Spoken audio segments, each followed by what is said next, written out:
Um minutinho que tá. Ok. Bom dia a todos, está gravando já. Então, espero que estejam bem aí. Vamos começar a aula de hoje. Eu vou fazer um pequeno comentário antes de começar aqui. Se vocês olharem o nosso calendário que eu estou projetando aqui, a gente está um pouquinho adiantado, né? Hoje é a aula 8, 14/10, e a gente já viu essa parte de conservação de massa, equação de quantidade de movimento.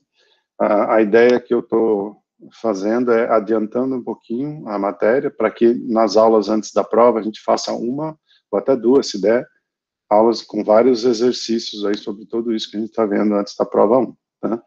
Mas, de qualquer forma, fiquem à vontade para ir parando, tirando dúvidas sobre as aulas passadas, tal, porque a gente está com uma certa folga aí no...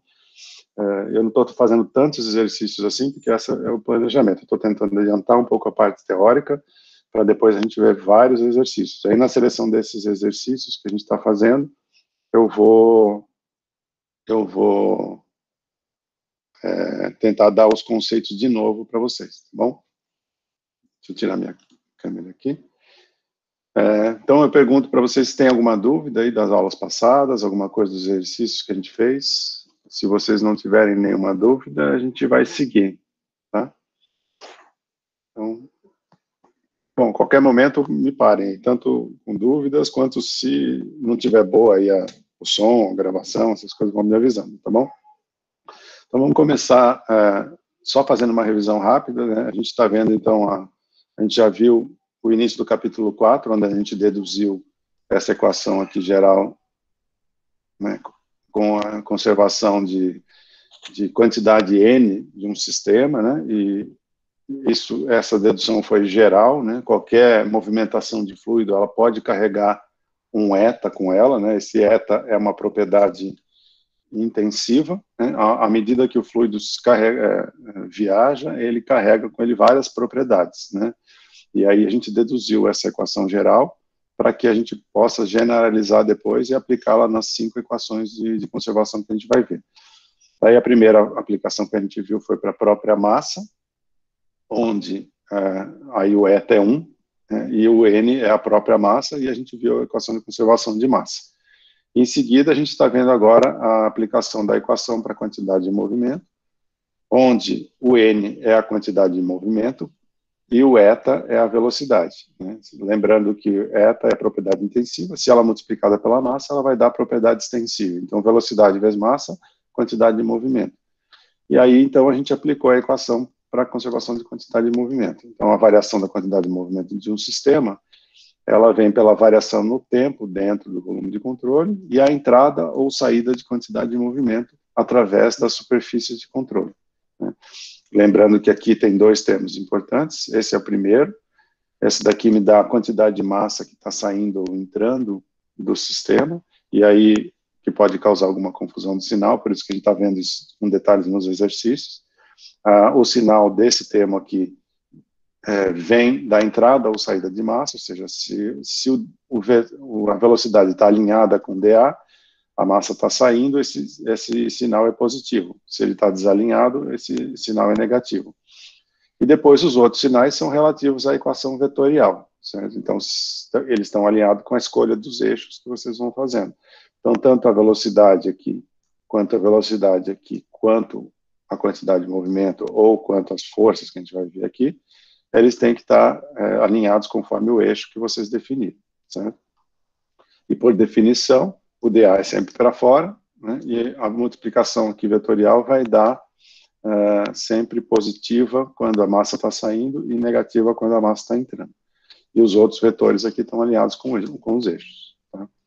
Daí a gente viu que a quantidade, o fenômeno que pode alterar a quantidade de movimento do sistema são forças, né? Então a gente substitui aqui a variação de quantidade de movimento do sistema pela esse agente externo que pode aumentar ou diminuir a quantidade de movimento do sistema, e a gente ainda dividiu essas forças em força de superfície e força de campo, para facilitar um pouquinho, onde a força de campo, para o nosso caso aqui de mecânica dos fluidos, em geral é o peso, né, é a gravidade, que está fazendo com que o fluido tenha uma movimentação. Aí depois a gente vai ver alguns exercícios sobre isso, quando quando entra a gravidade, até agora a gente está desprezando mais para entender o resto aí da equação.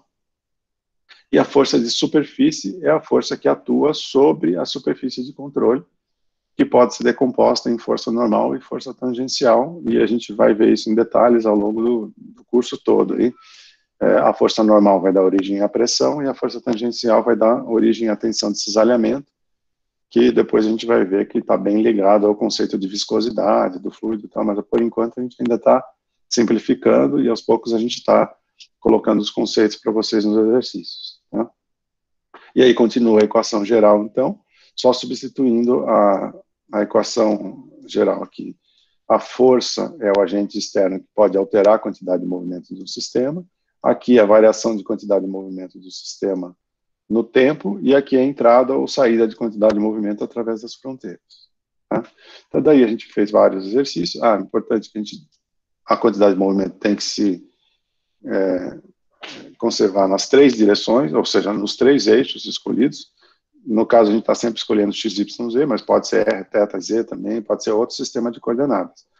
Seja qual for o sistema de coordenadas escolhido, a quantidade de movimento tem que se conservar nessa quantidade de movimento. E aí, aqui está só decomposta a equação em 3. Então, para vocês verem como é que é importante o sinal, aqui eu tenho x, né, porque eu estou fazendo a conservação de quantidade de movimento na direção x.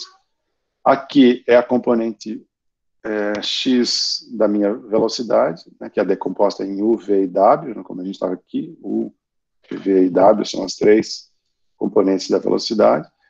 Aqui continua o VW, porque são as 3 componentes da velocidade, mas aqui continua V, certo? Por que aqui continua V? Porque aqui não importa o eixo, a coordenada, se ele está para a direita, para a esquerda, aqui importa se a massa está entrando ou saindo.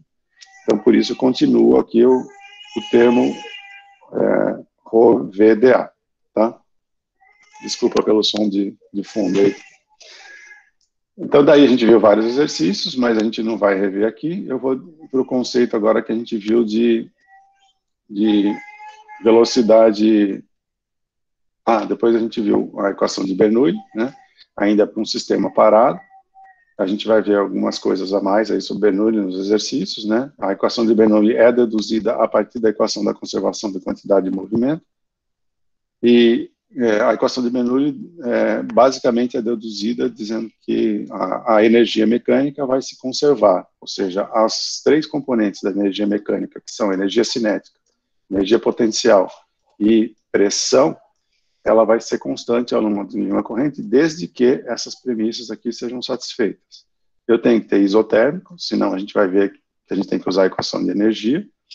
O sistema tem que ser incompressível, escoamento ao longo de uma linha de corrente, sem atrito ou atrito desprezível, né, e escoamento permanente.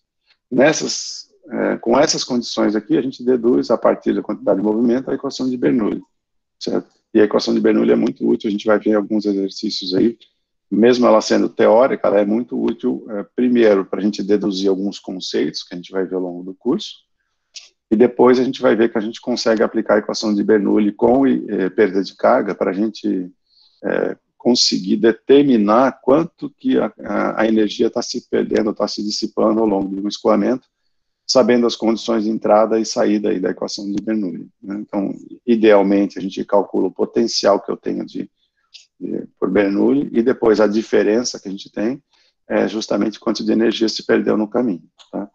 E para o caso de Bernoulli, a energia não considera a energia interna ainda, que vem da variação de temperatura. A gente considera a energia mecânica, que vem desses 3 termos, embora a pressão não seja uma energia, ela é considerada como uma energia mecânica, né, que é potencial, cinética e pressão. Tá? Esse conceito a gente vai voltar a ver, se vocês não entenderam bem, em vários exercícios aí, então não se preocupem muito se não ficou 100% claro. Tá? A gente às vezes expressa a equação de Bernoulli também, né, através do diferencial, né, porque se esse conceito, se a energia mecânica é constante, a variação da energia mecânica, ela tem que ser 0, certo? Então, a variação da energia mecânica é dada pela variação de pressão, mais a variação de energia cinética, mais a variação de energia potencial. E aqui é bem importante, para o conceito que a gente está vendo aqui, que a gente está sempre trabalhando com diferencial de pressão, então não importa se a gente está trabalhando com pressão absoluta ou pressão manométrica, o que importa é diferencial de pressão, por isso que a gente vai insistir aí também várias vezes nesse conceito para vocês, né? Porque é o diferencial de pressão que faz com que o fluido se movimente. A gente vai ver depois que para o fluido se movimentar, ou seja, para variar a velocidade, eu tenho que ter variação de pressão ou variação de altura, né? Ou seja, o fluido vai se movimentar de uma posição com maior potencial para menor potencial. Esse potencial pode ser a altura, por exemplo, pelo fato de ter a gravidade, o fluido vai se movimentar para baixo, né? Ou ele pode se movimentar também por uma direção de diferencial de pressão, ou seja, numa tubulação, por exemplo, se eu tenho uma pressão mais alta na entrada do que na saída, o fluido vai se movimentar do ponto de maior pressão para menor pressão. Então, e aí esses três termos vão ser, a variação desses três termos vai ser zero, conforme a gente vai ver ao longo do curso todo, tá? Então, a equação de Bernoulli é deduzida a partir da equação de quantidade de movimento, mas ela pode ser deduzida também a partir da equação de energia, desde que a temperatura seja constante, tá? Depois a gente vai ver isso também. A gente viu alguns exercícios, né, que a gente vai ver depois. Depois a gente entrou com o conceito de volume de controle com velocidade constante. A gente vai ver dois conceitos aqui, um com velocidade constante e outro com aceleração, né? O primeiro e mais simples é velocidade constante. Por que a gente está fazendo isso? Muitos dos problemas que a gente vai tratar, se eu fixar um volume no espaço e ficar com o volume de controle fixo no espaço, o fluido vai passar e a gente não vai conseguir resolver o problema, né? Então, por exemplo, se eu estou resolvendo um problema de fluido ao redor de um carro, ao redor de uma asa de um avião, ao redor de sistemas que estão se movimentando, o ideal é eu colocar o volume o sistema de referência junto com aquilo que está se movimentando. Para efeito de movimentação de fluido, cálculo de forças e tal, tanto faz, por exemplo, se o fluido está se movimentando e o objeto está parado, como é o caso, por exemplo, de colocar um protótipo, um modelo de um carro num túnel de vento. Então, nesse caso, o carro está parado e o fluido está se movimentando. No caso real, o carro se movimenta e o fluido está parado. Mas o que importa aí é a movimentação relativa. Então, tanto faz eu estar com o carro parado e o fluido se movimentando, ou o fluido parado e o carro se movimentando. E com isso a gente vai começar a introduzir esse conceito de colocar o sistema de referência naquilo que está se movimentando e facilitar um pouco a solução dos problemas, tá? Isso também a gente vai ver exercícios sobre isso. Nesse caso, a gente está referenciando aqui como um sistema XYZ, e a gente vai colocar o sistema de referência naquilo que está se movimentando, como a gente fez o exercício do carrinho na aula passada, né? E essa velocidade aqui é a velocidade relativa.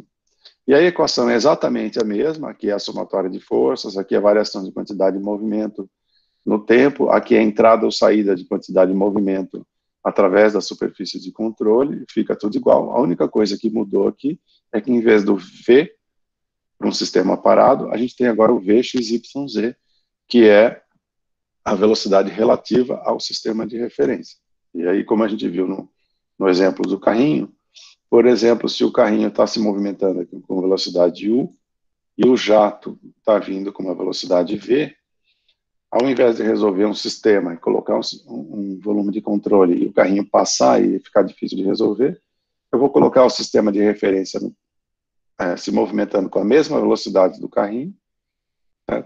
E aí o que vai importar para a gente, para efeitos de cálculo de forças aí, é a velocidade relativa.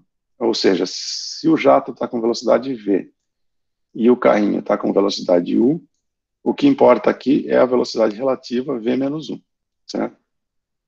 Num caso extremo, aí para vocês entenderem bem, imagine que o U é igual ao próprio V. Ou seja, se o jato está com velocidade V e o U está com velocidade V, a velocidade relativa dos dois é zero. Então, eu não tenho força nenhuma sendo aplicada ao sisteminha, né?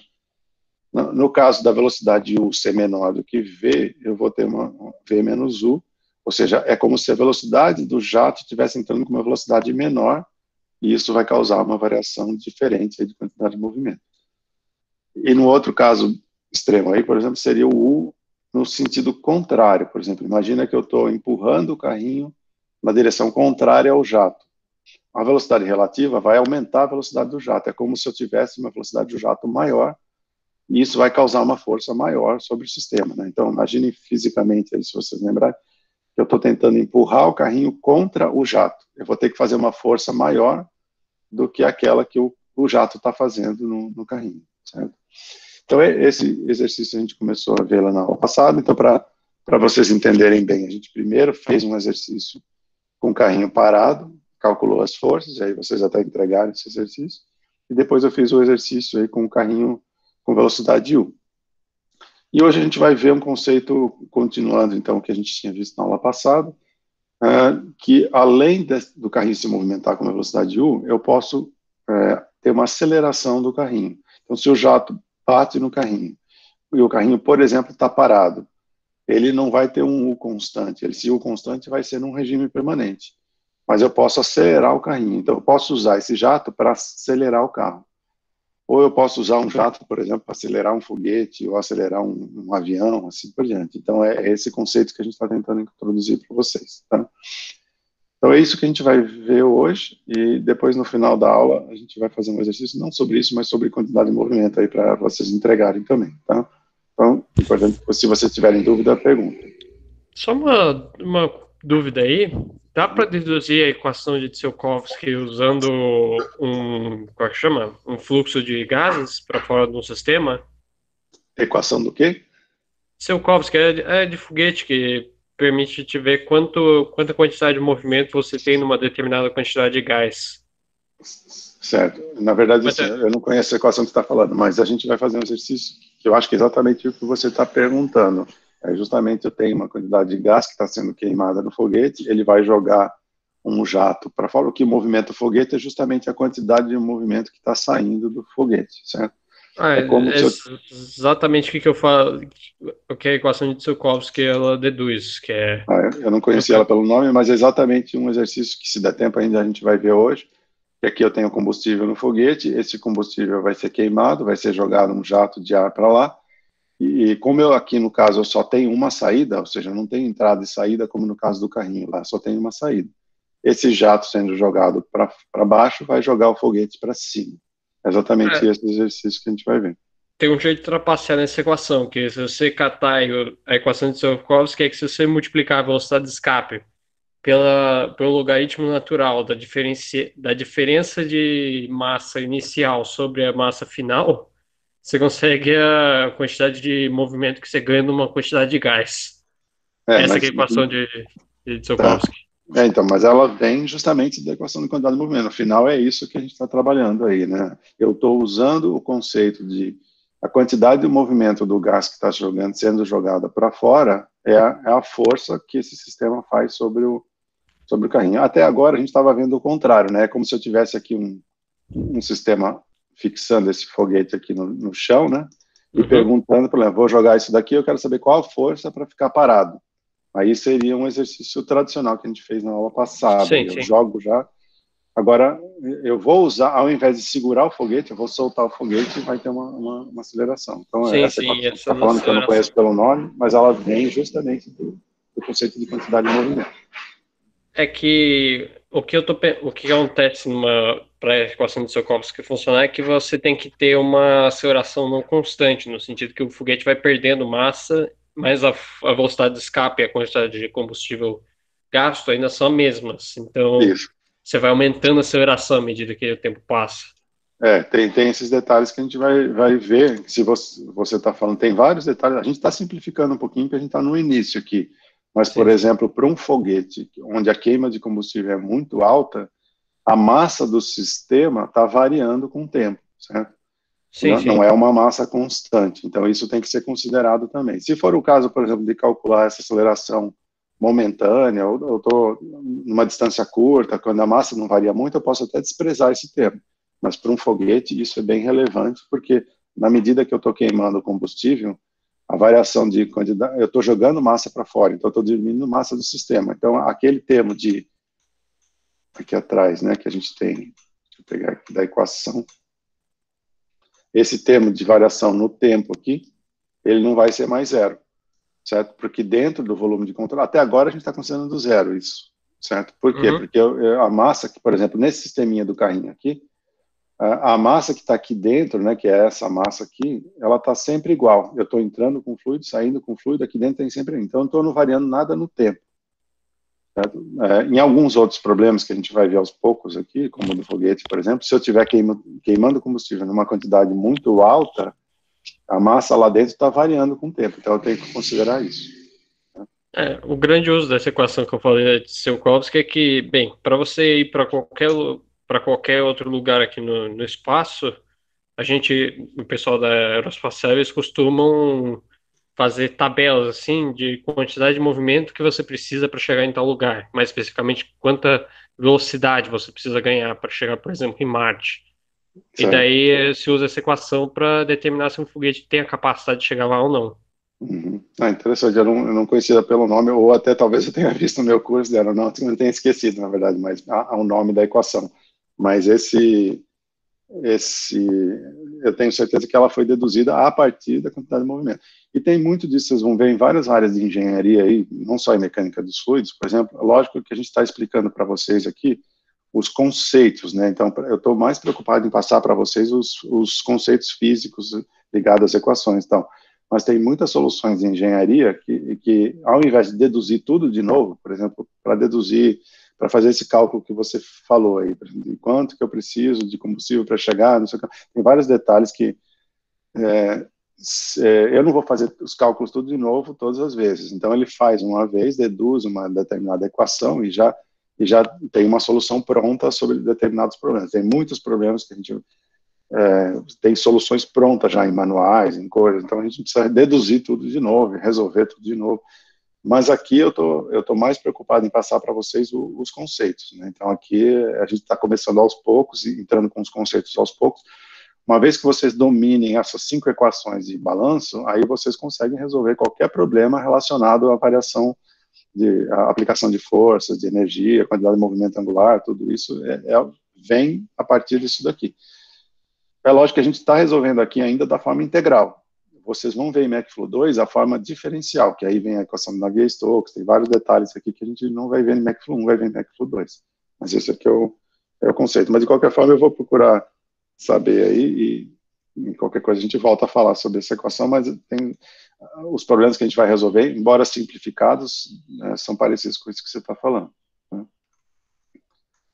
Bom, vamos lá, então. Então, colocando o sistema de referência no carro, se a velocidade é constante, como no exercício do carrinho, a equação ainda fica simples e a única coisa que a gente vai trabalhar é a velocidade relativa. Então, a partir do momento que a gente resolver a equação, o exercício na aula passada sobre isso daqui, essa equação aqui a solução desse problema fica igualzinho, eu vou colocar o sistema de referência aqui, fica igualzinho como se o carro tivesse parado, e a velocidade fosse a velocidade relativa. Então, a solução é bem simples, não preciso ficar fazendo soluções diferentes. Agora, se o sistema acelerar, eu vou ter um pequeno diferencial no problema aqui, como a gente vai ver aqui. Tá? Então, se eu tiver aceleração, então a gente vai começar aqui com uma aceleração mais simples também, que é a aceleração retilínea, né? Então, exatamente no caso aqui do carrinho ou do foguete que a gente está vendo, eu vou ter uma aceleração numa direção só, né? Então a força aplicada vai causar uma aceleração naquilo lá. E a gente vai começar vendo uma aceleração constante também, tá? Então, nem todos os volumes de controle são estacionários, como a gente viu, né? Velocidade constante. Então, eu posso ter o movimento de um foguete ou de um carro acelerando, ou vários exemplos aí de um avião acelerando, essas coisas, onde a gente está usando a movimentação do fluido para acelerar um determinado sistema, ou para desacelerar o sistema, ou acelerando, ou usando a movimentação do sistema para alguma coisa específica, né? Tem o inverso também, né? Mas nesse caso a gente vai ter que deduzir de novo a equação, porque vai ter um termo adicional aí, como a gente vai ver, né? Então, de novo, a força é a variação de quantidade de movimento do sistema no tempo, continua com a mesma coisa aqui, que a gente tinha visto antes, isso daqui continua valendo. Mas se eu colocar um sistema XYZ, um eixo inercial, que é exatamente o que a gente está resolvendo aqui, eu vou denotar com XYZ maiúsculo um sistema de eixos inercial, sabe? Para diferenciar um sistema parado de um sistema se movimentando. Tá? Então, eu vou ter dois referências aí, um parado e o outro se movimentando com carrinho, com foguete, assim por diante. Então, o XYZ é o inercial, tá? Então, ao invés de escrever a equação dessa forma, eu estou escrevendo dessa forma, que é a mesma coisa, tá? Só que agora eu preciso escrever aqui para que vocês diferenciem o maiúsculo do minúsculo, que o minúsculo vai ser o que está se movimentando, tá? Então, continua a equação que a gente tinha visto, onde a força aplicada, ela é a variação de quantidade de movimento do sistema, né, em relação ao sistema, e esse variação da quantidade de movimento do sistema é a velocidade vezes massa. Então, eu vou pegar cada dm, vou integrá-lo no sistema, então tudo igual, não muda nada, só coloquei o sistema de referências inercial. Agora, se eu tiver um sistema de referência, colocar se movimentando, que aí a gente está chamando de XYZ minúsculo, eu vou ter uma velocidade relativa entre os dois, certo? A velocidade em relação a esse XYZ minúsculo, ela somada à velocidade relativa entre os dois, vai dar o sistema de referência inercial, certo?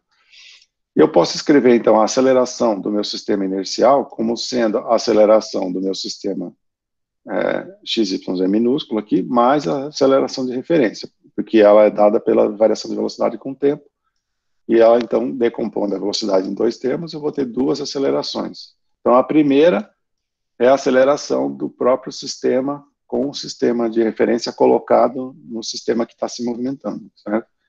E a segunda é a aceleração relativa entre os dois sistemas, o inercial e aquele se movimentando, certo? Então, essas três aqui, uma, então, a maiúscula é a aceleração em relação ao sistema estacionário, a minúscula é em relação ao sistema não inercial, que é aquele que eu coloquei se movimentando com o meu sistema, certo? E o RF é a relativa entre as duas, tá? Então, uma vez que eu coloco esse relativo entre as duas, eu posso escrever que a força, ela também pode ser decomposta nas duas partes aqui.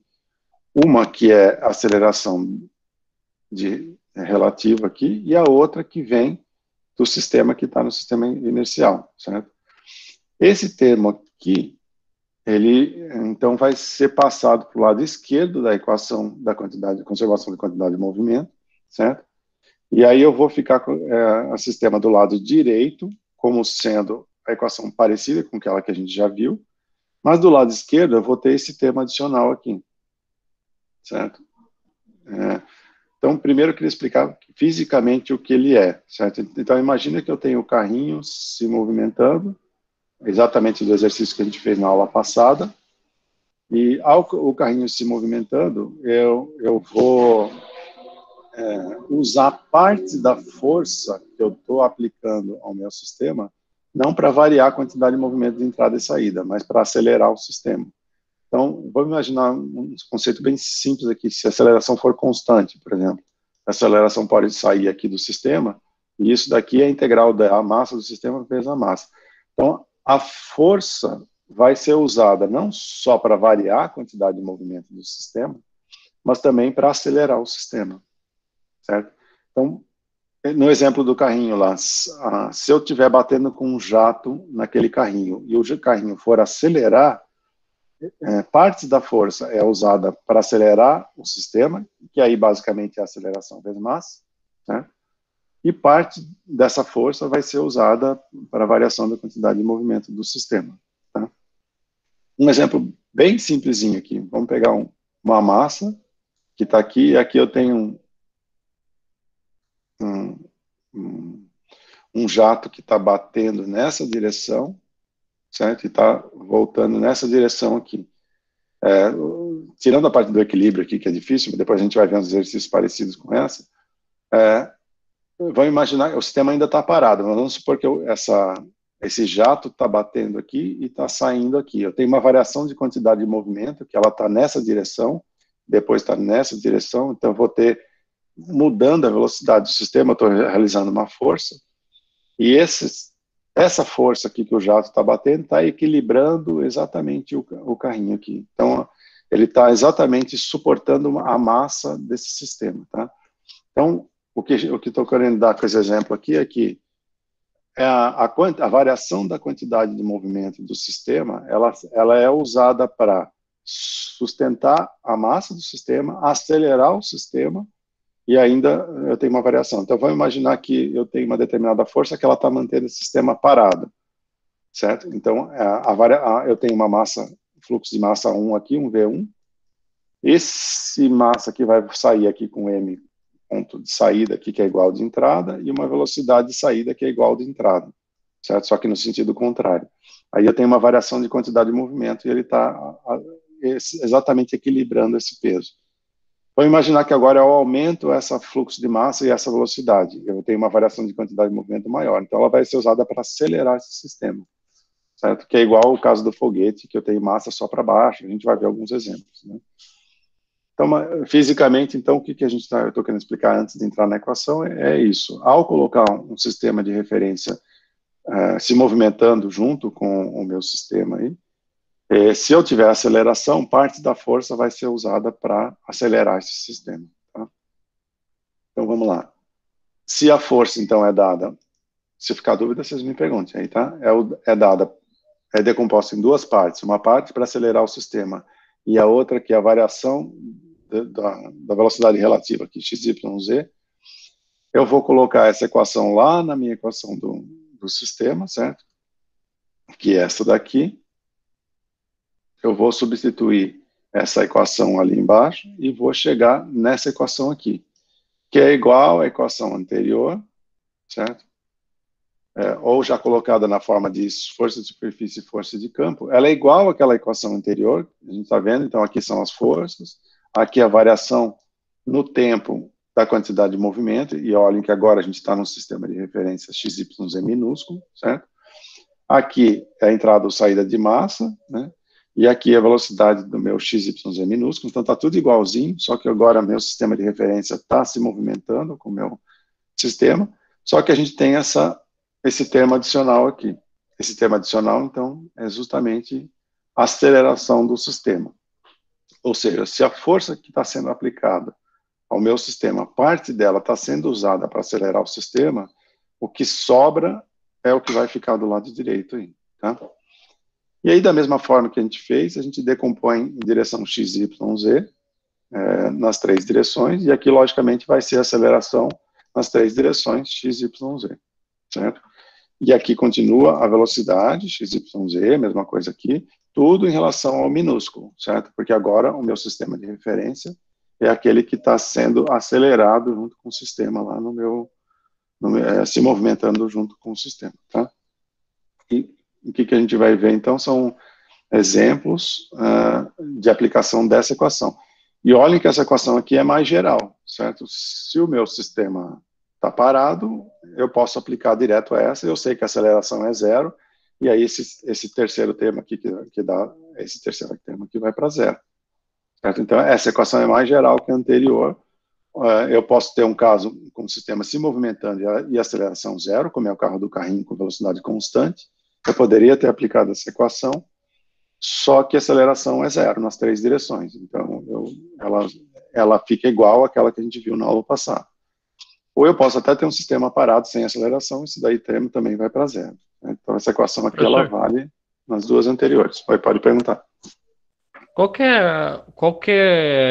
significa o valor ARFY, a aceleração do sistema? A RFY, ela vem daqui, ó. Agora não, ARF, desculpa, não é RF.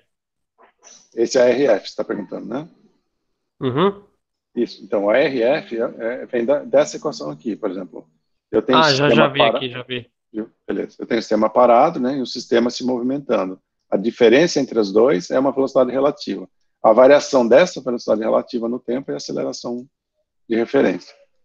Então, imagina que... Entendeu? Está em dúvida? Entendi. Imagina que... Pode falar.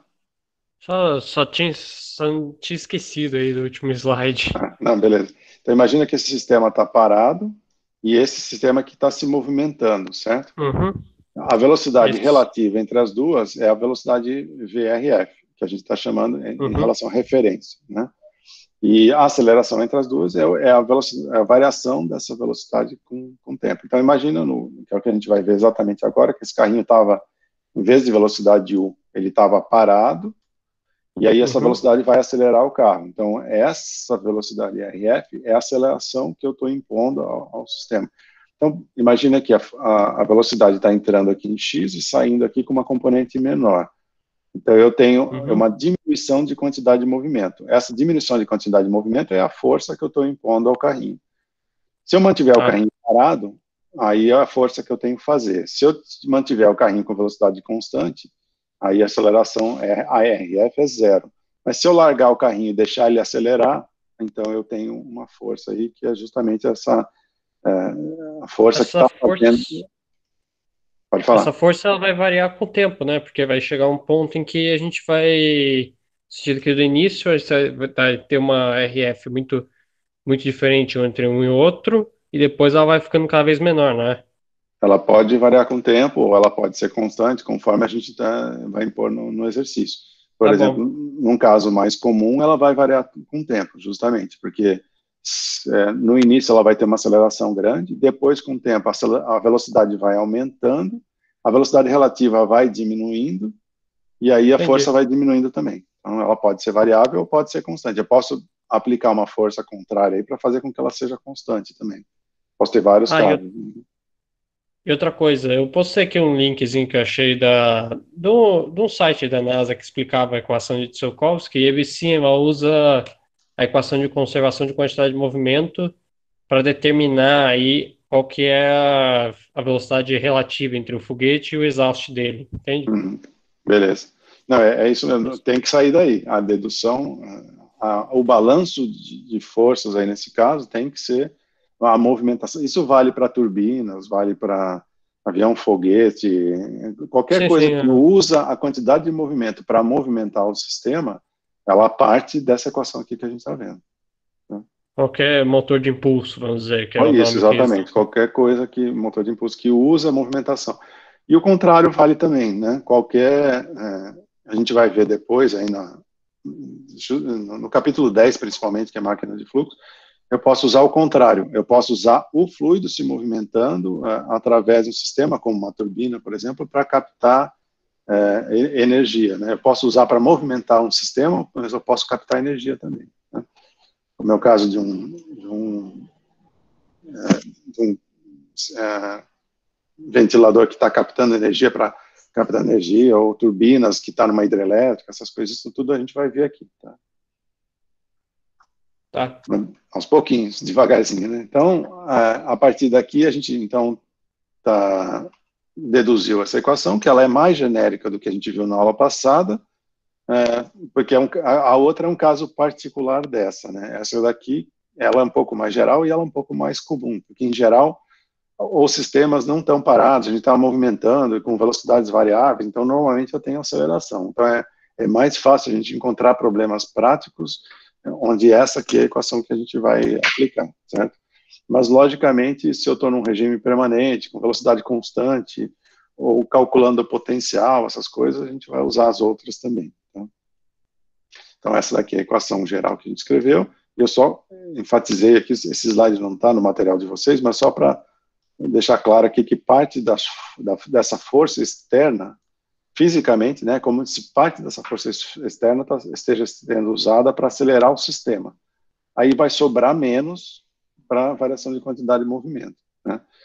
Ou o contrário, né, se eu estou usando a quantidade de movimento para fazer uma força aqui, parte dessa variação da quantidade de movimento está sendo usada para acelerar o sistema, então vai sobrar menos no FS e FB, né? Uma coisa... antes eu equilibrava esse termo com isso daqui, certo? Agora eu tenho que subtrair isso daqui, porque parte do que eu estou usando aí está sendo usado para acelerar o sistema. Então, se ficou claro, ótimo. Se não ficou, vamos tentar entender isso através do exercício. Tá? Que é um exercício parecido com o da aula passada, mais para a gente fixar realmente os conceitos. Então, está bem parecido. Eu tenho um jato ainda, com uma certa velocidade. Está jogando água aqui. Esse jato está batendo nessa pá protetora aqui, que tem um ângulo de 60 graus. esse sistema aqui tem uma massa já incluindo o fluido que está aqui dentro de 75 quilogramas, né? Eu vou desprezar aí o atrito e resistência do ar aqui que está vendo, porque aqui eu vou ter um certo atrito, isso a gente vai ver depois, tá? Mas agora eu não estou preocupado com isso. Ao desprezar essa atrito e resistência do ar aqui, eu estou assumindo que eu estou entrando com uma velocidade aqui, estou saindo com uma velocidade aqui, eu estou desprezando essa altura, aí por Bernoulli, a mesma coisa que a gente fez na aula passada, se a altura é muito pequena aí perto das outras quantidades, por Bernoulli, lembra que eu tinha energia mecânica, né? Então, primeiro, a pressão de entrada é igual à pressão de saída, que é a pressão atmosférica, então meu ΔP é zero. A altura de entrada e saída estou desprezando, porque ela é pequena perto da variação de velocidade, e isso vai me ajudar a falar que a energia cinética entrando é igual à energia cinética saindo. Então, a área de saída vai ser igual à área de entrada, certo? Então, eu vou usar a mesma coisa, só que eu não vou ficar insistindo muito aqui, né? Eu uso Bernoulli e conservação de massa para entender a entrada e saída do sistema, certo? Assumindo, então, que eu tenho a mesma velocidade, né, eu estou desprezando o atrito, de entrada e saída, a área de entrada é igual à área de saída, a gente vai resolver o exercício calculando a quantidade de movimento de entrada, a quantidade de movimento de saída, e aí, ao invés de ter uma velocidade constante aqui, que no exercício da aula passada o U era constante, esse U agora é variável, certo? Ele está parado inicialmente, o jato vai bater e o carro vai se movimentar, certo? E aí, como o Vitor perguntou aí, por exemplo, a aceleração, ela pode variar com o tempo, porque se eu pegar, por exemplo, a velocidade relativa aqui entre o U e o V, né, entre a velocidade do carro e a velocidade do jato, inicialmente ela é zero, certo? Desculpa, a velocidade U é zero, então o carrinho está parado. Então, U dividido por V vai dar zero aqui. A partir do momento que eu vou acelerar o carrinho, o que vai acontecer? O meu U vai aumentando, né? A velocidade do jato é constante, é 35, vai acelerar o carro, e a partir do momento que eu começo a acelerar o carro, o U vai aumentando, a velocidade relativa vai diminuindo, e ela vai tender a 1, certo? Então, vai tender a que a velocidade do carro tenha a própria velocidade do jato, certo? Mas, logicamente, isso vai demorar um tempo para acontecer, então, nesse tempo aqui, que é o transiente, na hora que as duas forem iguais, aí eu tenho o regime permanente, certo? Então, a hora que eu atingir essa velocidade U, eu tenho um regime permanente. Mas até atingir, eu tenho um regime transiente, ou seja, a velocidade vai aumentando, aquela aceleração que a gente mostrou, ela vai mudando, né? Porque vai mudando com o tempo, porque a velocidade relativa muda. Então, tudo isso a gente vai ver aqui, tá? Então, vamos lá, vamos resolver esse problema. A área, então, de saída é igual, né? A área do jato aqui é dada, a massa do sistema é dada, o ângulo de saída é dado, né? A velocidade é dada, certo? Aí, por Bernoulli, eu consigo, sabendo que as pressões são iguais e que a altura é desprezível, eu sei que a velocidade de saída é igual à velocidade de entrada, e por conservação de massa, eu sei que a área é constante, certo? Depois a gente vai ver exercícios onde isso não acontece, mas por enquanto vamos assumir que é constante. Então vamos lá. A equação que a gente vai usar, então, é essa equação que a gente acabou de ver, certo? Nesse caso aqui, eu não tenho força nenhuma sendo aplicada ao sistema, então eu estou desprezando que eu tenho atrito aqui também, tá? Então eu estou desprezando não só a perda de energia aqui ao longo do caminho, né, por Bernoulli, mas eu estou desprezando também o atrito aqui, certo?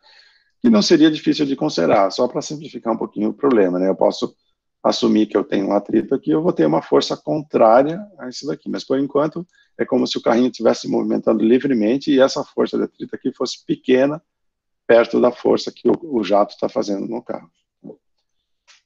Logicamente isso é verdade no início, né? Porque a força do jato no carro é grande, mas à medida que essa força vai diminuindo aqui, isso daqui vai considerando. Mas, assim, para efeitos teóricos, vamos desprezar essa força aqui, tá? E ele está desprezando também o atrito do ar aqui.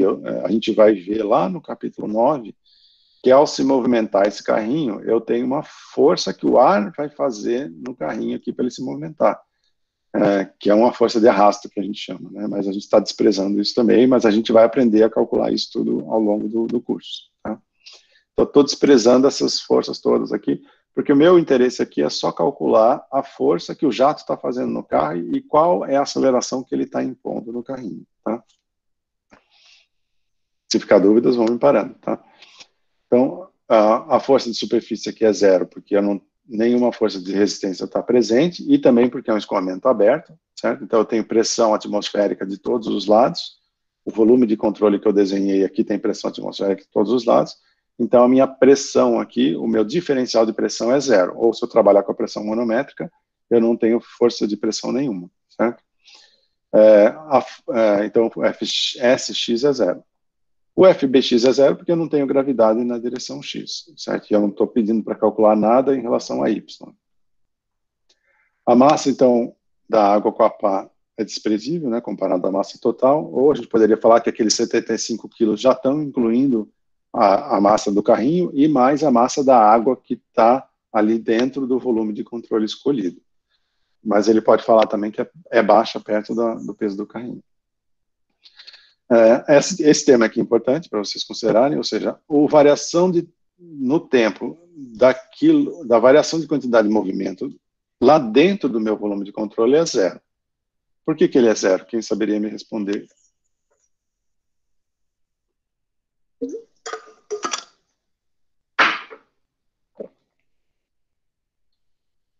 Aqui está a explicação já, mas assim, fisicamente, por que ele é zero? Porque ele é constante? Exatamente. Embora eu esteja com o volume de controle se movimentando, embora eu esteja com a aceleração do carrinho, essas coisas, dentro do meu volume de controle, a quantidade de água que está aqui é sempre igual, certo? Em teoria aqui, né? Ele está pedindo para calcular, na verdade, a velocidade do carrinho em função do tempo, tá? Então, a quantidade que está aqui dentro é sempre igual, tá? Então, não importa se ele está entrando com velocidade 35 no início e está saindo com 35, daqui a pouco ele vai ser uma velocidade 17, está saindo com 17, a quantidade lá dentro de massa é sempre a mesma, certo? Então, a variação no tempo da quantidade de movimento lá do sistema é zero, tá? É por isso que esse tema aqui vai para zero, certo? Oi. Se eu tivesse um atrito na rampa entre o líquido e a rampa, isso faria com que ela desacelerasse ali dentro e faria com que tivesse uma diferença de velocidade no que entra e no que sai. Esse atrito faria não ser mais constante? O que não sei? Não, o atrito não faria ele ser mais constante desde que eu tivesse... Na verdade faria, mas a diferença vai ser muito pequena, por exemplo. Porque aqui, por exemplo, como eu não tenho atrito, eu estou com perfil uniforme entrando, certo? Saindo com perfil uniforme, e aqui eu tenho sempre a mesma quantidade. Se você tiver atrito na pá, o que vai acontecer? Você vai ter um perfil não uniforme aqui de velocidade, você vai ter um perfil parecido com isso daqui, onde a velocidade é zero aqui, e ela é maior aqui na saída, certo? Então, na hora que o jato está passando aqui, o meu perfil seria esse. Desde que esse perfil permanecesse constante no meu problema, aquele termo continuaria zero. Ele não permaneceria constante se eu tiver uma variação da quantidade de massa lá dentro do volume de controle. Ou seja, com o tempo, a quantidade de massa que está lá dentro fosse diminuindo, certo? Então, ela só mudaria no transiente, né? Ela só mudaria no transiente. E aí, no permanente, ela não muda mais. E também não muda mais... Aqui, se eu colocar o sistema de referência aqui para o meu problema específico, eu estou transformando esse problema aqui dentro, para o cálculo de forças, como um regime permanente, certo? Para o cálculo de balanço porque a quantidade de massa lá dentro é sempre a mesma. Obrigado. Tá? Depois a gente vai ver alguns dos efeitos disso daqui, tá? Tem algumas implicações disso aqui. Por exemplo, pelo fato de ter atrito aqui, eu tenho uma velocidade não uniforme. Isso daqui pode causar algumas coisas que a gente vai ver depois lá no capítulo 8 e 9, tá? Mas por enquanto a gente está aqui com sistemas mais ideais e simplificando um pouquinho o problema, tá? Mas de qualquer forma, essa quantidade aqui é zero, e mesmo que ela não fosse zero, aí no caso tivesse um pouquinho de atrito, ele diminuísse, ele vai ser desprezível perto do resto, ou seja, aqui eu tenho forças grandes de atuação, velocidades altas, 35 metros por segundo, então, a variação de quantidade de movimento, pelo fato de eu estar variando a quantidade de massa que está lá dentro do volume de controle, é muito pequena, hein, tá? A gente ainda vai ver exercícios onde isso não é desprezível, tá? Mas, por enquanto, a gente está usando isso como desprezível. Mas o principal aqui, para vocês saberem se é desprezível ou não, é pensar no problema de vocês, se a quantidade de massa que está lá dentro do volume de controle varia muito ou não varia. Nesse caso aqui, a gente está assumindo que ele não varia, tá? Porque eu estou entrando com um jato aqui que não está variando, tá? Então, pelo fato também de eu ter escoamento uniforme em 1 e em 2, eu estou assumindo aqui, eu vou ter algumas simplificações, certo? Que também não precisaria fazer, só complicaria um pouquinho o problema, mas aqui eu posso calcular direto o ρVA, certo? Mas aqui, se eu tivesse um perfil não uniforme, esse ρVA aqui, eu teria que calcular uma velocidade média e tal, mas também daria para resolver. E aqui, ele escreveu que o A1 é igual a A2, que é igual a A, mas eu não precisaria fazer uma consideração. Eu poderia partir disso a partir da equação, como a gente fez na aula passada, por Bernoulli e conservação de massa, tá? Então, por Bernoulli, desprezando a altura, eu tenho velocidade 1 igual a velocidade 2, que é isso daqui. O módulo da velocidade é constante. E por conservação de massa, o ρVA de entrada tem que ser igual ao ρVA de saída, e se o ρVA de entrada é igual ao de saída, e as velocidades são iguais, as áreas têm que ser iguais, tá? Então, isso daqui eu posso deduzir por Bernoulli e conservação de massa, o que ele colocou como consideração aqui, tá? Bom, vamos lá. Então, aplicando todas essas considerações nessa equação aqui, então, isso daqui é 0, isso daqui é 0, isso aqui é 0, eu vou ter, então, nesse caso aqui, olha que interessante, essa variação de quantidade de movimento, ela não está sendo feita para equilibrar as forças, como a gente fez nas aulas passadas. Inclusive, a força é 0, que eu não tenho atrito. Ela está exatamente sendo usada para acelerar o sistema, tá? Que é justamente essas duas coisas. Ela pode ser usada para acelerar o sistema, mas aplicar uma força.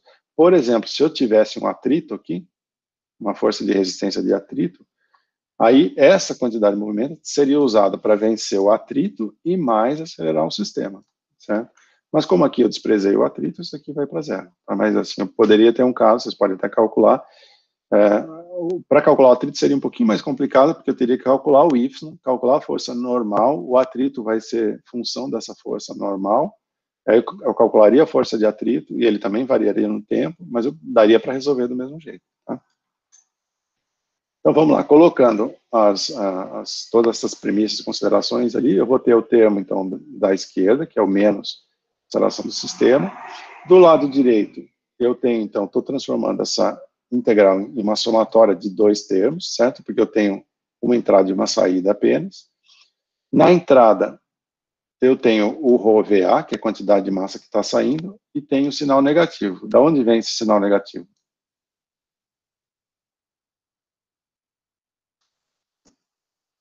A velocidade oposta à área. Isso, vem da multiplicação vetorial da velocidade área, né? Se a velocidade, como a massa está entrando e o dA é para fora, eu tenho um sinal negativo aqui. E pelo mesmo motivo eu tenho um sinal positivo aqui, certo? Porque o V está alinhado com A. Então esse primeiro sinal vem da massa entrando ou saindo. Então em 1 ela está entrando, então é negativo. Em 2 ela está saindo, então é positivo, tá? E aqui tem um outro sinal que é da velocidade, certo? Eu tenho um sinal de U1 e eu tenho um sinal de U2, que a princípio aqui ele não colocou nada ainda, ele colocou um U2, né, que são relativos aos eixos, e colocou os dois como positivos. Mas o U1, ele vai ser, logicamente, a velocidade relativa entre o sistema e o outro, certo? Então, ela é V menos U. Mesma coisa que a gente fez na aula passada, certo? E aqui o V1 é igual ao U1, porque eu só tenho o componente, em 1 eu só tenho o componente horizontal, então o V1 é igual ao U, certo? Então aqui eu vou substituir a mesma coisa, que é a velocidade relativa. Em 2, aí eu já tenho o V2 para lá, certo? Eu tenho o U2 aqui, que é a componente da velocidade.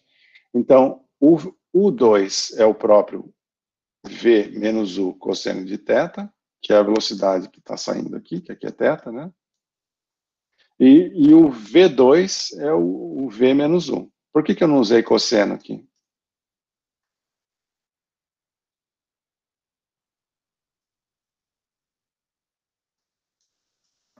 Porque aí o sim só está valendo a massa, né? Exatamente, porque aqui eu alinhei o meu volume de controle. Eu alinhei o meu volume de controle aqui, né? Então ele está saindo aqui ortogonal, né? 60 graus.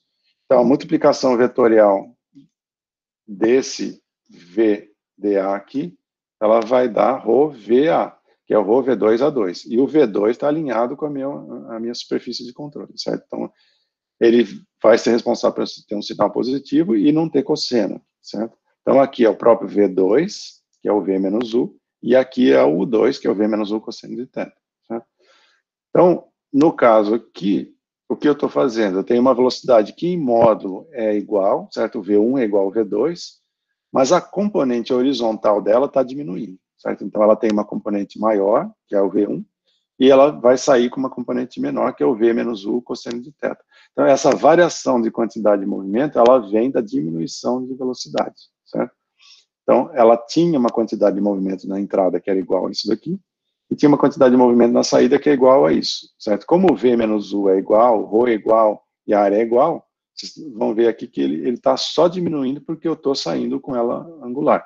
Se eu estivesse entrando assim e saindo assim verticalmente no carrinho, né, esse cosseno de θ seria, o θ seria 90 graus, o cosseno de θ seria 0, e eu não teria nada na saída, esse termo ia para 0. Então eu estaria transformando toda a quantidade de movimento em aceleração. Mas como eu estou saindo com ela no θ, eu estou transformando parte dela. Né? Bom, agora o que a gente vai fazer aqui? Do lado esquerdo da equação, nós temos esse termo aqui, certo? Então, como toda a aceleração do sistema, ela não está dependendo aqui do volume de controle, ela vai sair da integral, certo? Então, eu estou acelerando todo o sistema por igual. Então, a aceleração de todo o sistema é igual. Então, ele pode sair da integral aqui. O que pode não acontecer em outros casos, mas, por enquanto, ela está independente. Então, ela saindo daqui, eu vou ficar com a integral do volume de controle, o ρdV, que é a própria massa do volume de controle, certo? Então, esse termozinho aqui, ele nada mais é do que massa vezes aceleração. Certo?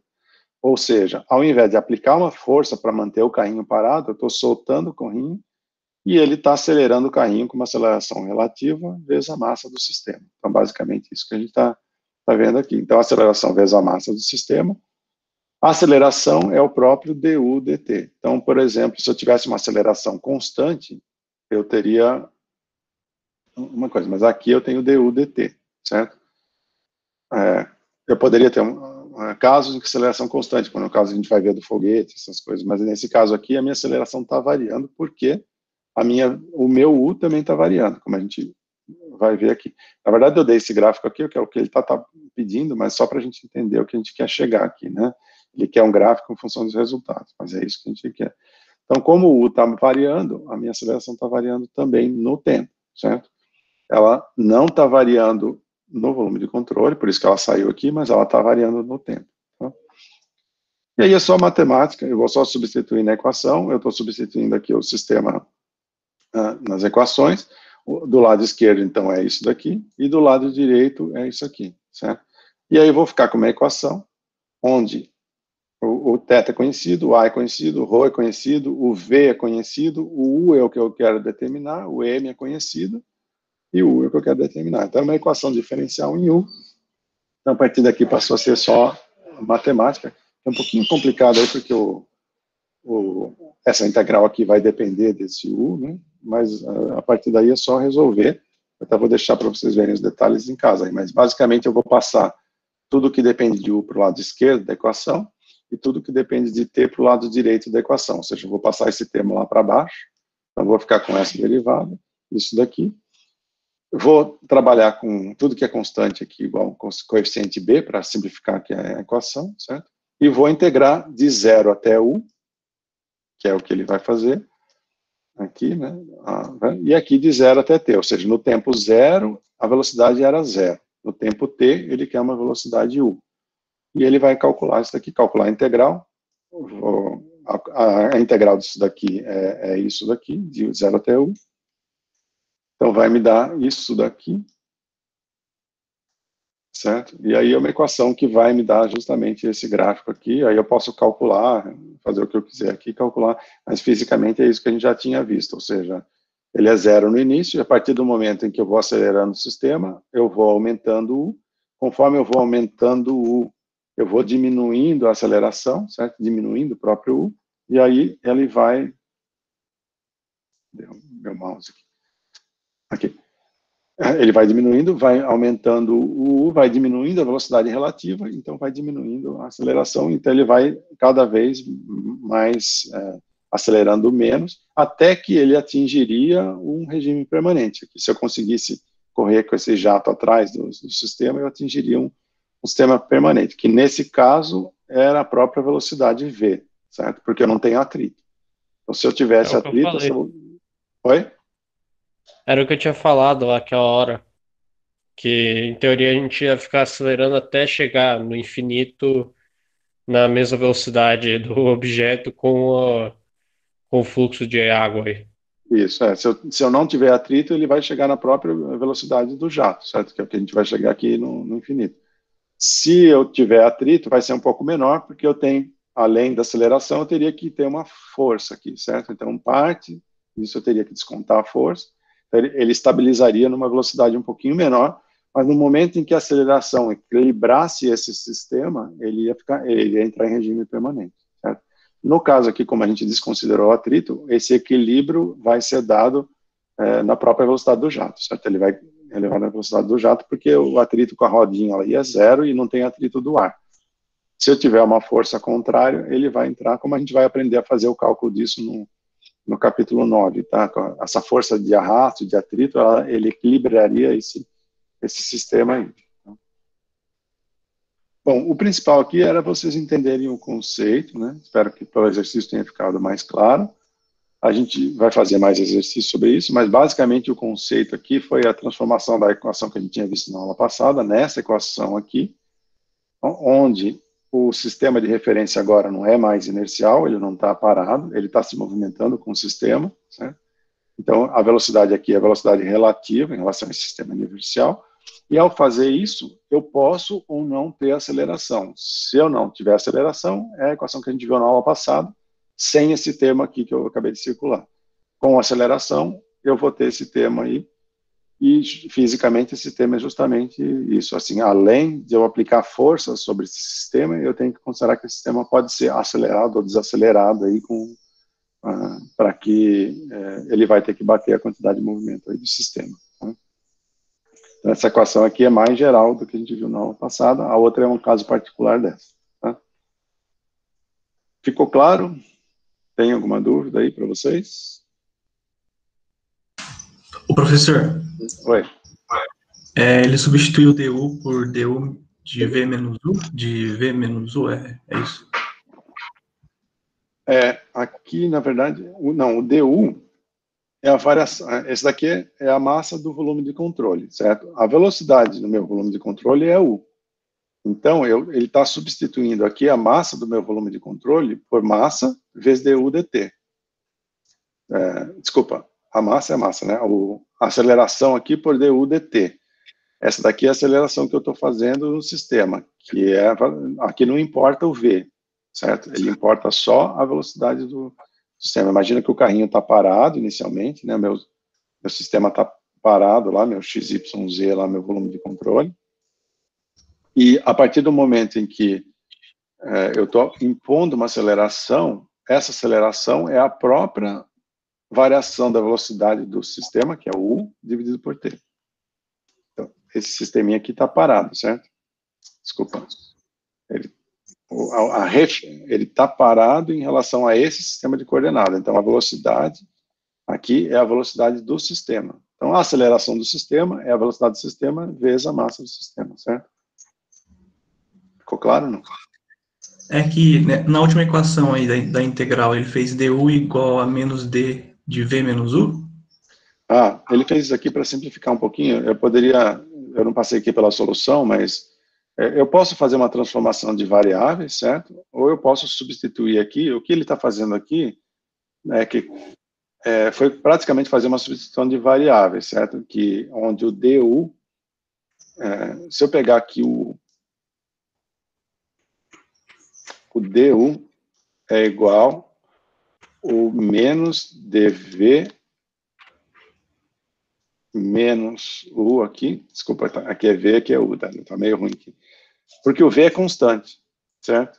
Como o V é constante, o DV é constante. Então, o menos DU menos DU vai dar o próprio DU. Por que ele fez isso? Para ficar com a mesma variável no denominador e no numerador aqui, para poder aplicar a integral.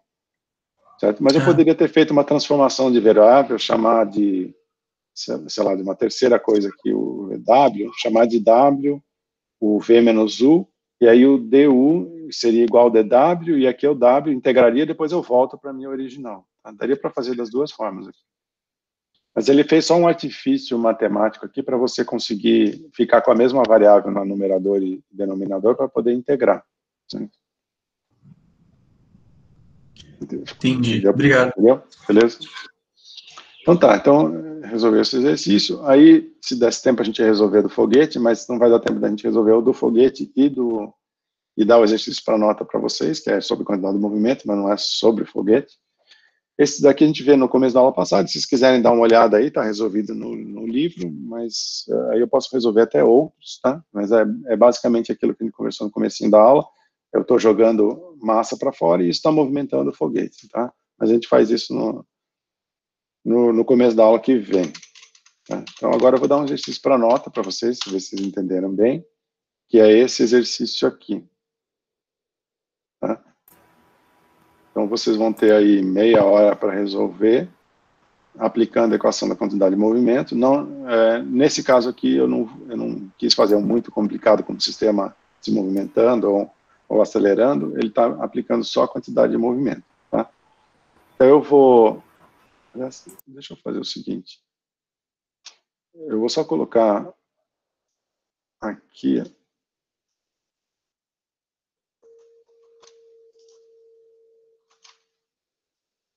Eu vou colocar as equações aqui para fazer. Ele está no mesmo slide que eu tinha colocado no slide seguinte.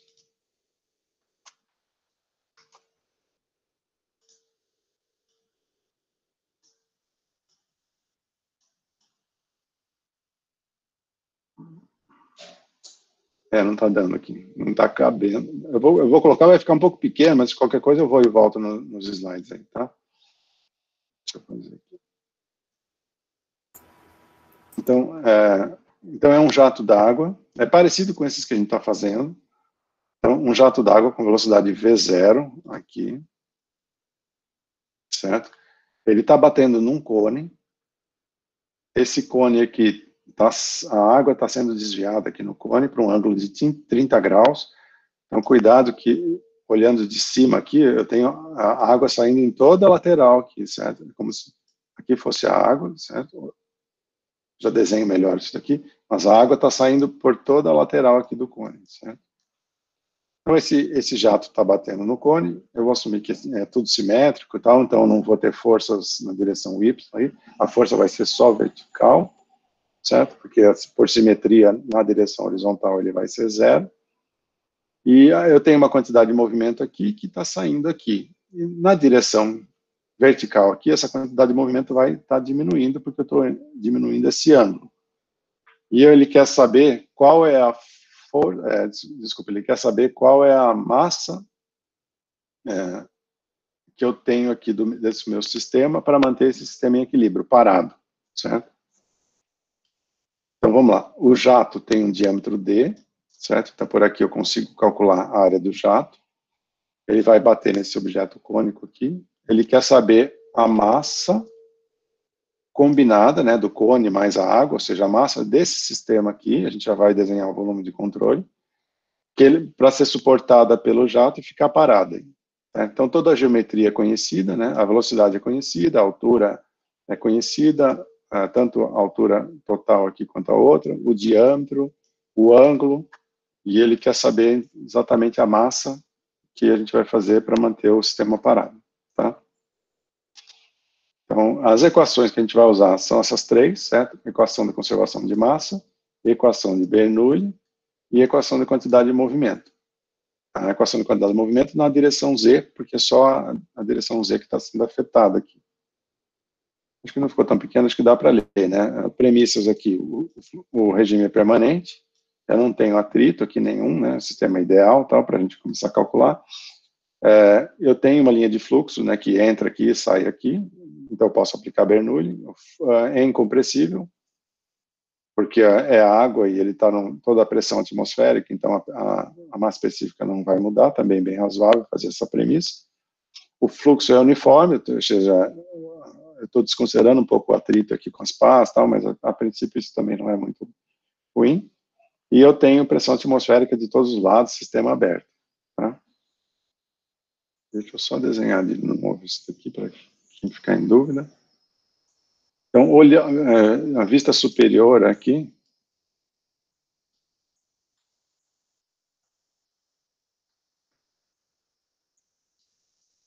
como se eu tivesse aqui, eu estou olhando o cone de cima, certo? E o meu jato d'água, que é esse verde aqui, está saindo em volta do cone, certo? Então, aqui é a velocidade que está saindo, e aqui é a velocidade que está entrando. Então, o fluido está se dividindo aqui e saindo ali, tá bom? Então, podem começar aí, vocês têm meia hora a partir de agora, então vai até 9h40, tá? Se o Anderson puder... Não, já está tudo certo aqui, professor. Tudo certo, beleza, obrigado, Anderson. 9h40, né? 9h40. Então, não é tão simples esse exercício, mas eu vou dando várias dicas aqui, espero que vocês consigam fazer. Primeiro, vocês vão ter que definir um volume de controle, certo? Então, volume de controle. Se tiverem dúvidas, vocês me perguntem como definir o volume de controle, mas vai seguir aquelas mesmas dicas. Tentar colocar o volume de controle sempre ortogonal, entrada, saída de fluidos. Aí, no caso, vocês vão ter uma entrada só, que é um fluido entrando lá embaixo, né, e uma saída só, que é em volta do cone. Então, isso que talvez geometricamente aí fica um pouquinho difícil de enxergar, mas é como se fosse um anel de água saindo em volta do cone. Certo? Professor, Oi. Nesse caso, como ele determina o Hzinho e o Hzão, eu não vou poder desprezar a diferença de altura no Bernoulli? Isso. Essa é a diferença do que a gente vinha fazendo. Lembra que para o carrinho, a gente desprezou a altura, então para Bernoulli, Z1 era igual a Z2, e aí a velocidade 1 vai ser igual à velocidade 2, certo? Aqui, no caso, eu não posso mais fazer isso, porque eu tenho uma altura já um pouco maior. Então, se vocês forem aplicar Bernoulli aqui, vocês vão ver que, como está toda aberta a atmosfera, o P1 igual a P2, certo? Dependendo de onde vocês colocarem a entrada. Mas, o que a gente vai ver aqui, que como a altura varia, a minha velocidade também vai variar. Certo? O que é natural, por exemplo, se eu estou jogando um jato para o lado, a altura é pequena, ou está inclinação bem pequena, tal, a velocidade vai variar pouco e a área vai variar pouco. Mas se eu estou jogando esse jato para cima, conforme o jato está subindo, eu estou aumentando a energia potencial, que vem daqui, daqui, certo? Então, se a pressão é constante, ao aumentar a energia potencial, eu tenho que diminuir a energia cinética. Então, a velocidade vai diminuindo conforme o jato vai subindo. Tá? Então, eu vou usar Bernoulli, justamente, e esse conceito dessa variação de altura, para calcular a velocidade na saída. Certo? E eu vou usar a conservação de massa para calcular a área de saída.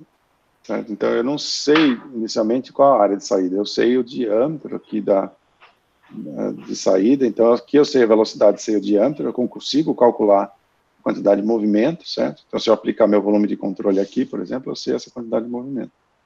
Mas lá em cima eu não sei, porque a velocidade está diminuindo e a área está mudando. Então, eu vou usar Bernoulli, vocês têm que usar Bernoulli, né, sabendo a geometria para calcular a velocidade de saída, e depois a conservação de massa para calcular a área de saída. Uma vez que vocês saibam a velocidade e a massa de saída, vocês vão aplicar a equação de quantidade de movimento para calcular a força. E essa força, na verdade, eu não estou aplicando nenhuma força, é o próprio peso do sistema. Então, esse daqui vai ser o próprio peso aí do sistema. Aí, de novo, como está em regime permanente, esse sistema aqui vai para zero, certo? Assim como esse daqui também vai para zero.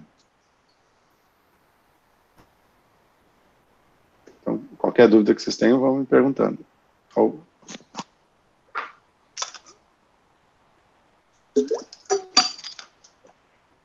Vou olhar o chat aqui para ver se tiverem dúvida pelo chat também pode fazer, mas como tem pouca gente fazendo pergunta, pode fazer.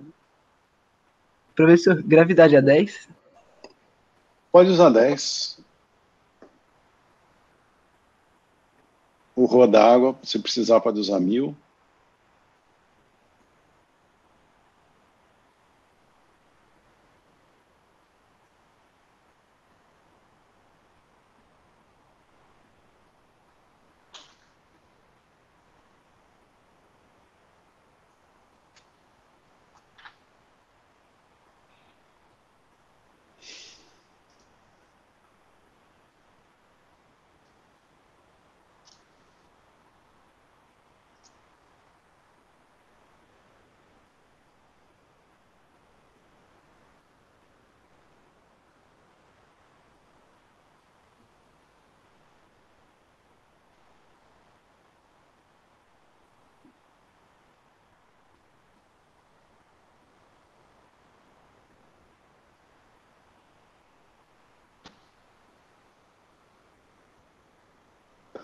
Tudo bem aí, pessoal? Se tiverem dúvida, podem perguntar, hein?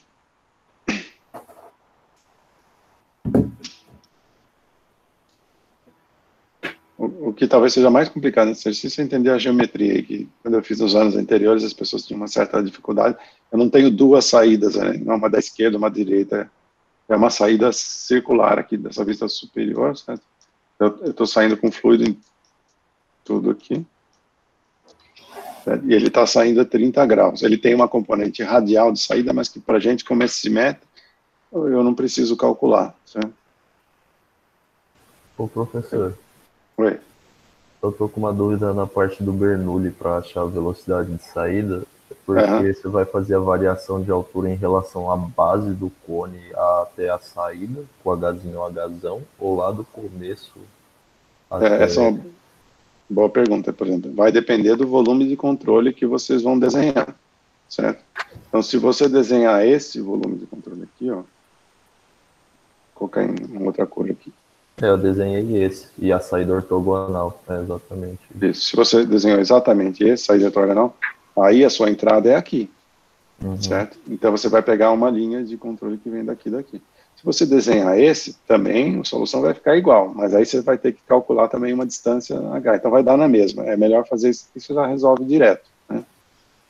Então, o que ele está dizendo para o Bernoulli, né? Que eu tenho uma linha de corrente que está vindo aqui, sendo desviada para cá, e que, pelo fato de eu estar todo aberto à atmosfera, pressão atmosférica, tudo, a pressão é igual, então eu vou cancelar, né? Tá? O Bernoulli diz que para elevar o fluido daqui, do ponto zero até aqui, que é a saída, eu tive que gastar uma certa energia potencial, ou seja, eu estou aumentando a energia potencial, então eu tenho que diminuir a energia cinética. Pelo fato de ser um sistema ideal, a energia cinética mais potencial, mais pressão se conservam, né? A pressão é igual, então ela cancela.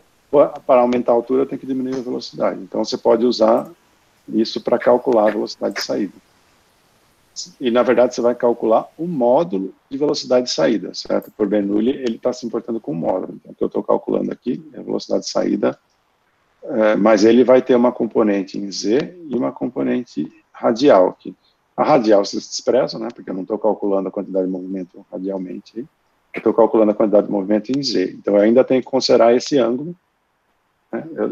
Primeiro eu uso o Bernoulli para calcular o módulo da velocidade de saída e depois a componente vertical da velocidade de saída. Professor, Oi. A componente radial a gente vai desprezar para a força que vai manter o sistema em equilíbrio, mas a componente radial a gente não pode desprezar para o Bernoulli, não é? O Bernoulli a gente usa o módulo, certo? Então tem a componente aí. Para Bernoulli, ele não é vetorial. Então eu estou dizendo que a velocidade de saída, essa velocidade que a gente vai calcular para o Bernoulli aqui, é o módulo da velocidade de saída. Mas aí, na equação, na aplicação da quantidade de movimento, como eu estou fazendo em Z, a radial não importa, certo? Obrigado.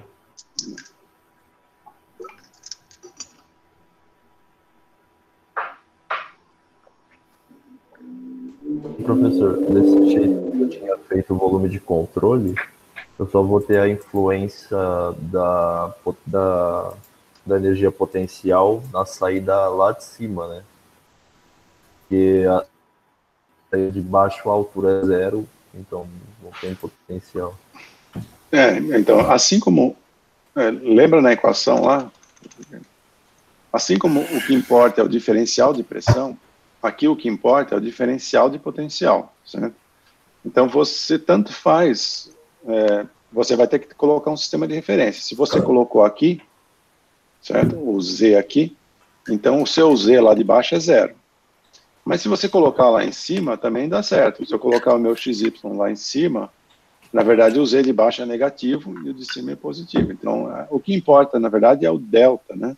Então, o que eu tenho aqui é que V1 ao quadrado menos V2 ao quadrado sobre 2 tem que ser igual ao Z2 menos Z1, certo? Ou seja, eu passei esse Z para o lado de lá e o V para o lado de cá. O que importa aqui é o diferencial de energia cinética e o diferencial de energia potencial. Então, não importa onde você colocar o sistema de referência, esse Z2 menos Z1 é sempre H. Entendi.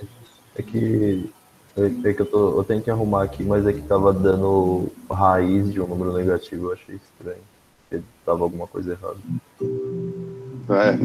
Não pode dar negativo. Se colocar o sistema de referência aqui embaixo, por exemplo, o Z2 é maior que o Z1, isso aqui dá positivo, certo? Sim. O que significa que o V1 tem que ser maior do que o V2.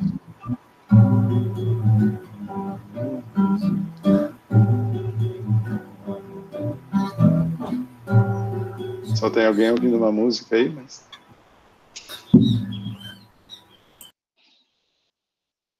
Podemos resolver com fundo musical também, mas tá...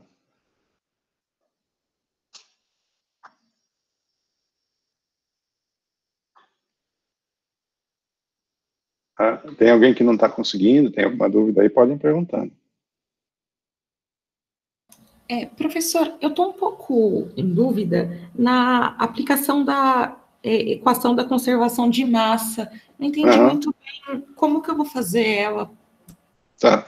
A conservação de massa, se você definiu aquele volume de controle que a gente falou aqui, né? É esse daqui. Sim, eu defini esse daí. Eu vou ter uma entrada aqui e uma saída aqui, né? Que é isso daqui junto aqui, né? Esse anel de saída aqui. E aí, esse termo vai para 0, certo? E esse termo aqui é a entrada e saída de massa, eu vou transformar numa somatória de 2 termos.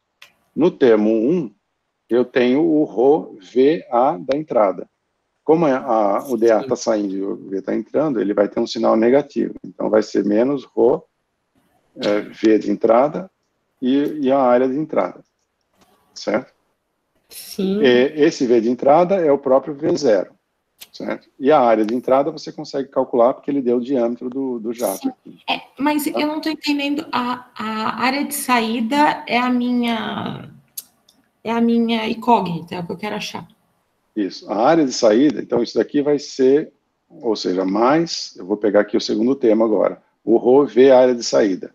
O ρ continua ρ, né? O V é o V de saída, que vocês calcularam agora por Bernoulli, certo? Que é um pouquinho menor do que a outra, e a área de saída, certo? Na verdade, você nem precisa calcular isso, mas se quiser calcular isso aí, o que você precisa é o M ponto de saída, né? Aqui está dizendo que o M ponto de entrada é igual ao M ponto de saída. Sim. Certo? Na equação de conservação da quantidade de movimento, você vai precisar do M ponto de entrada e o M ponto de saída. Você pode calcular direto. Agora, se quiser calcular a área também, ó, aqui, o ρ é igual, certo? Tá. A velocidade E você sabe, o VS você sabe, o AE você sabe, aí é só calcular o VS. Isso daqui tem que ser 0, certo?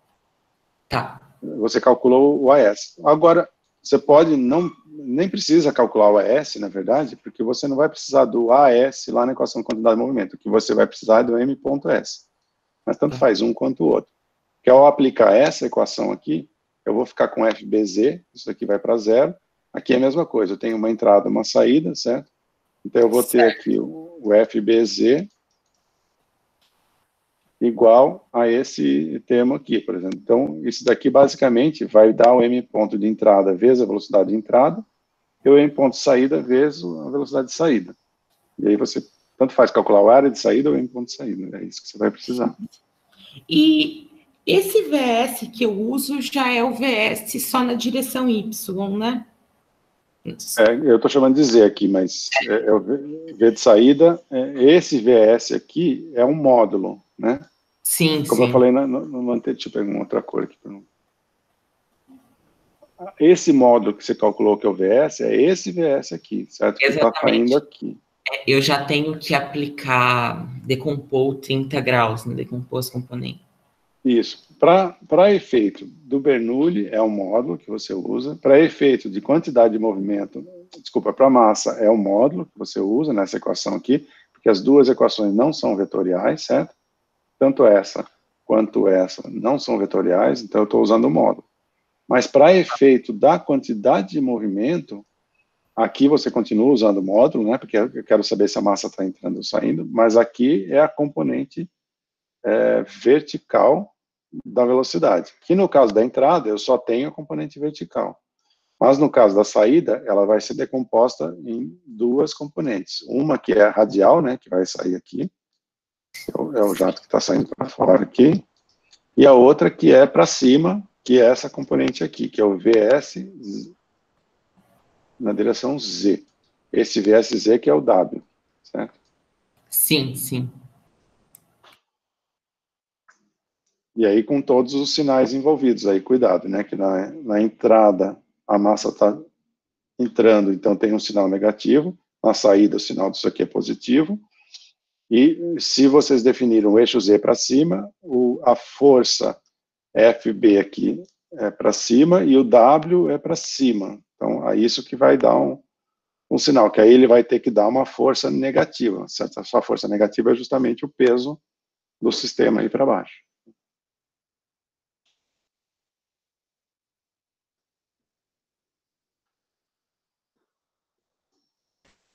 Ô, professor, nesse termo do lado direito da equação de conservação de massa, eu vou ter um termo para entrada e dois termos, ou um termo só para saída?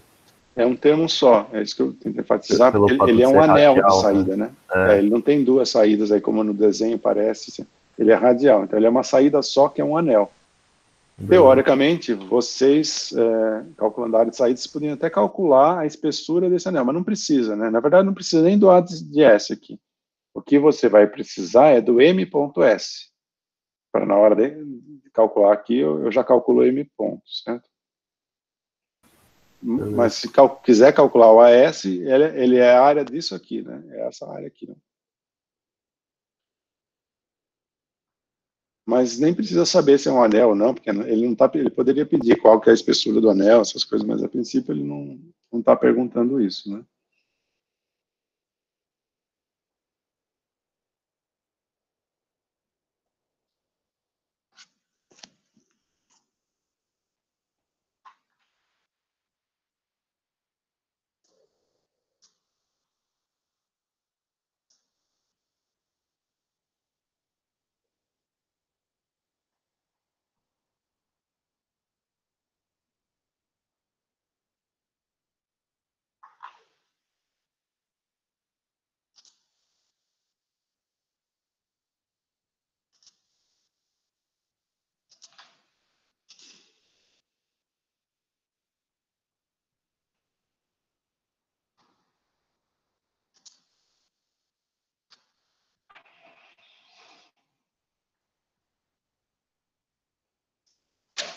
Tem mais 10 minutos aí, se tiverem alguma dificuldade, vão perguntando.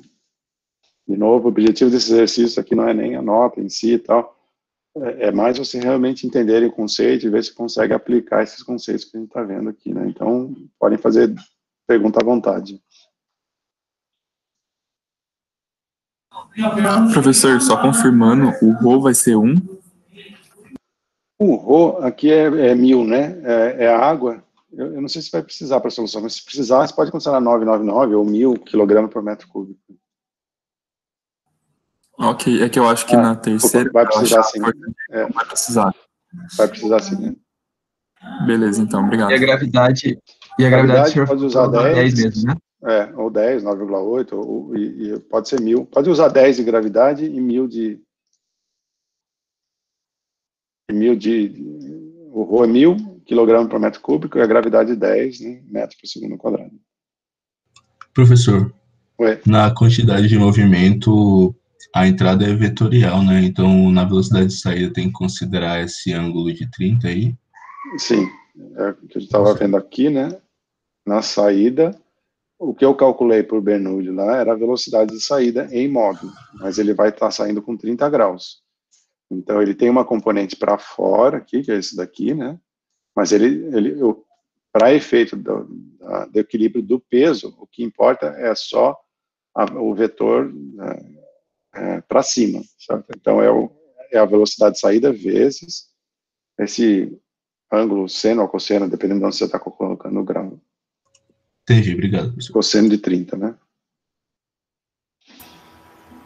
Professor, o Felipe escreveu aqui no chat que ele não entendeu direito como calcular o M ponto. O M ponto, né? Deixa eu fazer aqui de novo. O M ponto, ele vem da equação de conservação de massa, certo? Então, conservação de massa, como é regime permanente, isso daqui é 0, certo? Então, eu vou estar aqui com entrada de massa igual saída de massa. Isso diz que a massa que está entrando no meu volume de controle, que pelo volume de controle que eu coloquei é essa massa que está passando por aqui, certo? Tem que ser igual à massa que está saindo através desse anel aqui. Então, eu vou usar esse conceito para calcular esse M ponto. Então, ao fazer isso daqui, como aqui eu tenho sinais invertidos, eu vou ter, na verdade, o M ponto de entrada igual o M ponto de saída, certo? O M ponto de entrada é o ρ, V de entrada, e o área de entrada. E o M ponto de saída é o ρ, V de saída, vezes a área de saída, certo? Por que eu coloquei um igual ao outro? Porque um é negativo, certo? Porque ele está entrando, e o outro é positivo. Então, a soma dos dois tem que dar 0, ou um tem que ser igual ao outro aqui, certo? Então, o ρ cancela, né? Eu posso usar isso como V, eu conheço, o área eu conheço, a velocidade eu acabei de calcular por Bernoulli, né? Então, eu consigo calcular a área de saída. Aí eu usaria essa área de saída aqui na equação de conservação de quantidade de movimento. Mas como, na verdade, o que eu preciso para a quantidade de movimento é o próprio M ponto de saída e o M ponto de entrada, eu nem preciso calcular a área de saída. Se vocês quiserem, pode, mas vocês já podem fazer a equação direta aqui, que é a força BZ, né? Como aqui também eu tenho uma entrada e uma saída, eu vou ter o W1 vezes o M.1, mais o W2 vezes o M.2, certo? Aí tem que tomar só cuidado com os sinais aí, né? Então eu não preciso da área de saída, eu preciso do fluxo de massa na saída, fluxo de massa na entrada. O que, na verdade, eu posso até fazer, como eles são iguais, eu posso chamar isso de M ponto, o F é igual a M ponto vezes o W1 menos W2, onde W1 é a componente vertical da velocidade em 1 e o W2 é a componente vertical em 2. Então, por isso que eu não preciso nem do cálculo do AS, mas se quiser também pode. Né? Ficou claro aí, Felipe? Beleza, já respondeu aí.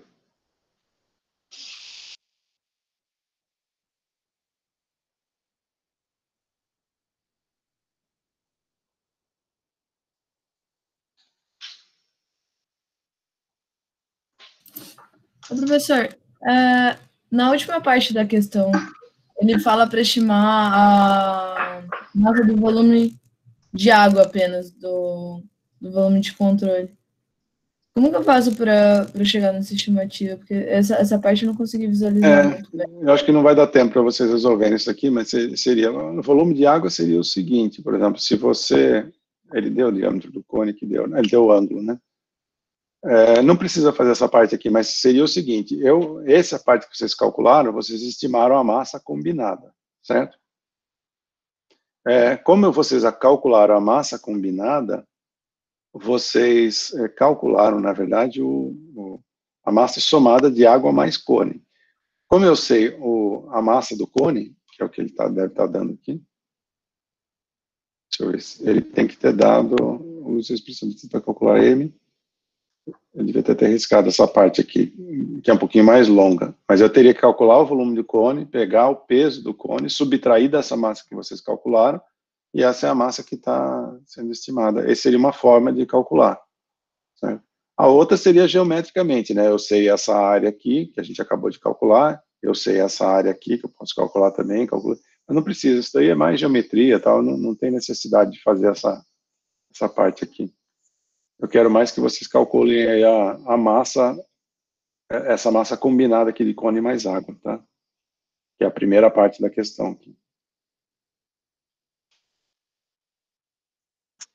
Mas, de qualquer forma, se quisesse estimar a massa da água no volume do cone, eu teria que calcular o peso total, subtrair do cone e verificar. Ou geometricamente, pelas áreas, eu sei como é que esse diâmetro está mudando, eu calcularia. Mas acho que isso aí é mais matemática do que mecânica dos fluidos, aí não precisa, não.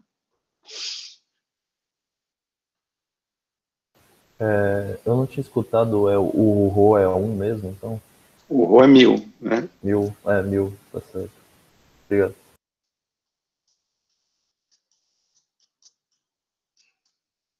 O G pode usar 10 e o Rho 1000.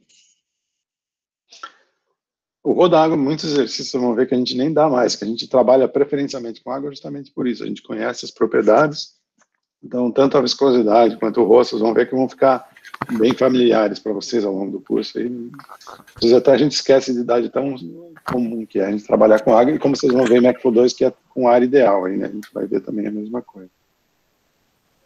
Professor, eu resolvi a questão analiticamente e eu acho que não vai dar tempo de eu substituir os números antes de dar o prazo para enviar. Tem algum problema se eu mandar só analítico? O principal é o analítico, manda isso e tal. Depois eu até falo com coisas, se vocês errarem conta ou não der tempo de calcular e tal, ele provavelmente vai fazer um descontinho aí, mas pequeno. Assim, o importante é vocês mostrarem essa dedução das fórmulas, chegarem na equação final aí e fazer. Apesar de que a fórmula é bem rápida aqui, né? Mas tudo bem, dá para... É melhor entregar o analítico do que não entregar no tempo.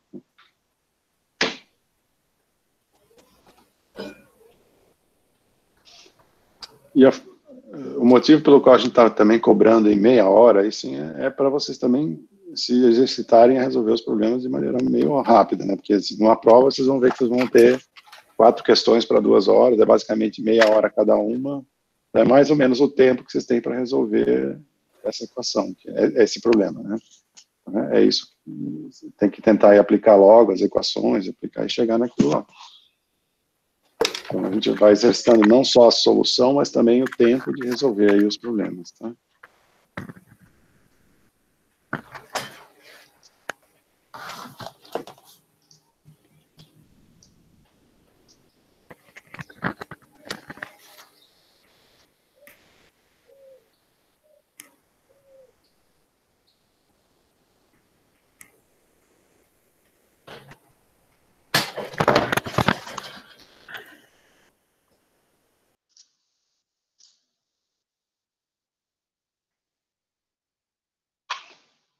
Eu acho que eu até vou parar a gravação aqui, porque acho que